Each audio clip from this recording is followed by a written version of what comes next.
Hello, everybody. Everybody's doing well. This explanation for most recent, my number 427, 1427 came through on 13th, first four lines, and the 16th on the rest. It's a short one, a couple pages. First four lines. So much went unseen, unaware the golden sheen. Good and evil held at bay, building up until the final day. This was just right after the that weekend with the Northern Lights was Aurora Borealis was visible. We went out there to see it, and I didn't see anything. Tons of people out there. We didn't see anything, but looking at one of the pictures we took, you could see something, not lights, but something spiritual. It was a it, it was a beam of light shining from the side of the car headlight that kind of illuminated it. There was nothing there to be seen physically, but it showed up on the camera, which sometimes it does. It was unseen, and it was not me. One other person saw the same thing, and another one saw a dragon. I saw armored horse with an armored rider on the back, and I was given the name that popped up to me was Bazial, which is the four horsemen, one of the four horsemen who is war. So when this came through these four lines after that, so much went unseen, unaware the golden sheen. When so much was unseen by those who didn't have the ability to see it, and they're unaware of the golden sheen, which is the light. Good and evil held at bay by the golden sheen and by certainly by one of the four horsemen, building up until the final day. So it's continue to build up the forces of light. So it was very interesting. And it reminded me of a message not too long ago where it said that those who have eyes will see the sign in the sky. So I don't know if this was a sign of I don't know if this was the sign in the sky or not, or that remains to be seen. And the rest of the message came through on the 16th, starting with again, second time recently. Two messages in a row. Two messages in a row. I had first two lines were Latin, and these are pretty straightforward. Immaculatum importante secularis profunda, which is immaculate, important, secular, which is worldly, non-religious, of this world, and profound or deep. So again, it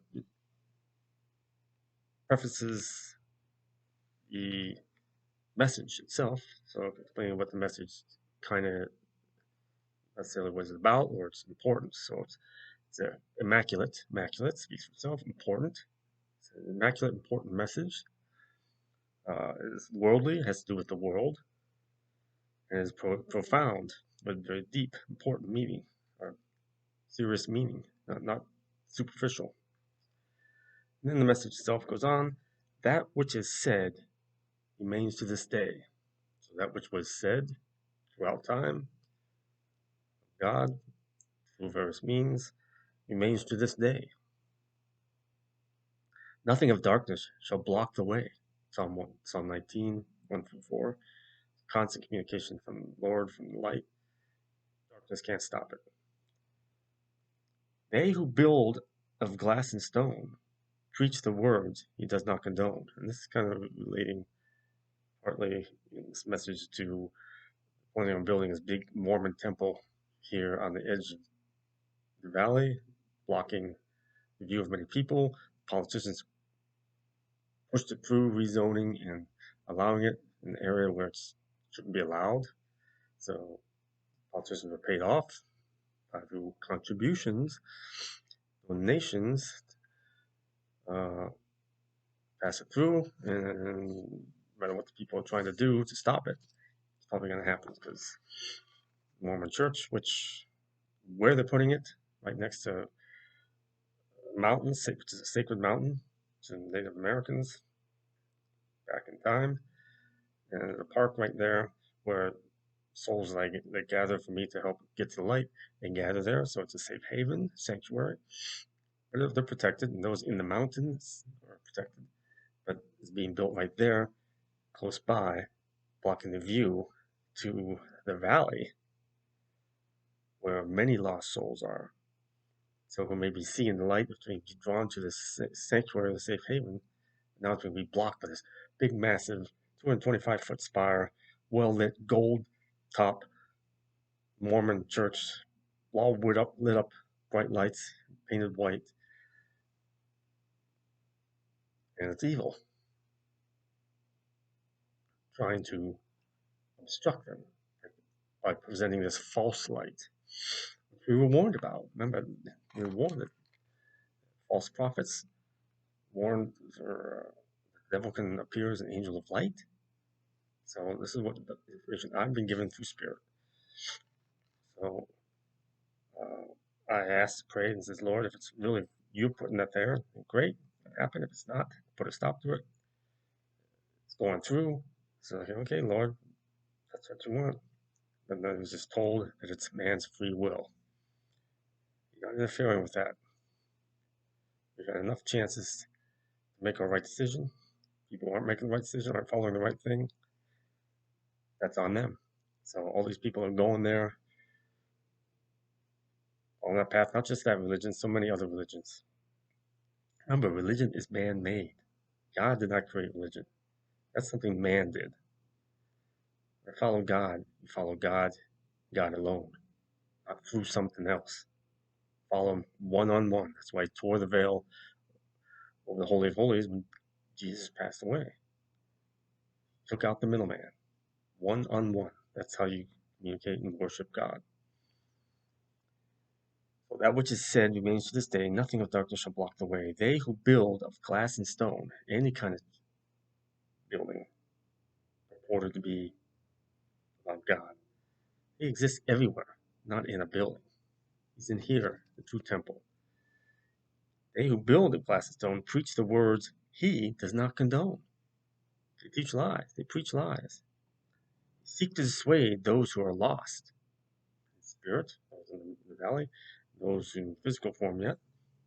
All God, they seek to dissuade those who are lost. They seek to teach, and at a cost. They're charging. Give us some money, donate some money, put you tithe or whatever. Some of these evangelists go around, you want to go see them, you buy a ticket to hear them preach the word of God. Everything of God is free. That's a huge, immediate red flag. They're asking you, requiring you, even worse, to pay money to give them something for the word of God. That's the antithesis of God. That's huge blasphemy. All God gave, he gives for free. There is no tax. There is no fee. I am, I said to thee upon the hill. Choose what's right. You have free will. No, I don't condone religions. A thing man-made, like feeding pigeons. Feeding little bits of bread out to those hungry to hear the word. Easily dissuaded, easily led astray. A thing man-made, like feeding pigeons, flocking to the hand that feeds, not aware of the snake in the weeds. Who will that snake be? Who is the snake? The serpent? Do or do not. Choice is yours. Seek the peace or follow the wars. What is within cannot be condemned, except by God, son of Shem, speaking to me, referring to me as son of Shem, one of my lives, descended from Shem. Uh, telling us right here, what is within is in your heart, your soul, cannot be condemned, cannot be condemned, except by God. Do not tarry when given command. Use the power of gift, almighty hand. I was referencing my helping souls get the light. So do not tarry when given the commands. And anytime he gives you to asks you to do something, tells you to do something, I'll get to it as soon as I can. No, you need to go do it now. So do not tarry when giving command. Use the power of gift, whatever your gift may be, given by almighty hand. Those who serve shall help and protect. All darkness they shall detect, because you're given that ability through God. Sanctuary given shall thus remain. That's referencing Park by the Sacred Mountain. Sanctuary given shall thus remain, so it'll be okay. I'm not concerned that it was going to be in danger, but it's not. Those deceived shall suffer in pain. So those who deceived who flock to that temple, whatever they're going to call it, they shall suffer in pain. For they foresaw not the truth of the lies, only the money before their eyes. And also referencing those politicians who were bribed. So they shall suffer in pain. For they saw not the truth of the lies, only the money before their eyes. 30 pieces do always their part, and thus corrupt unbelieving heart. So they're unbelievers, whether they may say they believe or not, they're unbelievers. So 30 pieces, so it's like Judas, they always play their part. 30 pieces do always their part, and thus corrupt unbelieving heart. Buyers beware, caveat emptor, buyers beware, you get what you pay for. Weight of decision, ye each bore. Each person who makes that decision, sell out their soul, basically. They bear that responsibility. They own it. Weight of decision ye each bore. Upon thine own shoulders, a contract do mond. Walk upon water or sink in the pond. So upon thine own shoulders a contract du monde, which is French, is of the world, contract of the world. Walk upon water, like Jesus, follow his path, or sink in the pond, your own path. You didn't believe. It's like the apostles who tried to step out of the boat. So that's that message. Very, very succinct, short, very to the point. So I hope that helped you. Again, it's free will choice. God's not interfering. He's letting things happen as they're supposed to happen. We're in the harvest. We're in Revelations. Don't worry about those who are being taken up, these mass casualties, mass deaths. Don't worry about it. They're fine. All these children, don't worry about it. They're fine. Worry about yourself and your loved ones and doing the right thing and following the right path. Stay safe. Believe. Peace of Christ. God bless.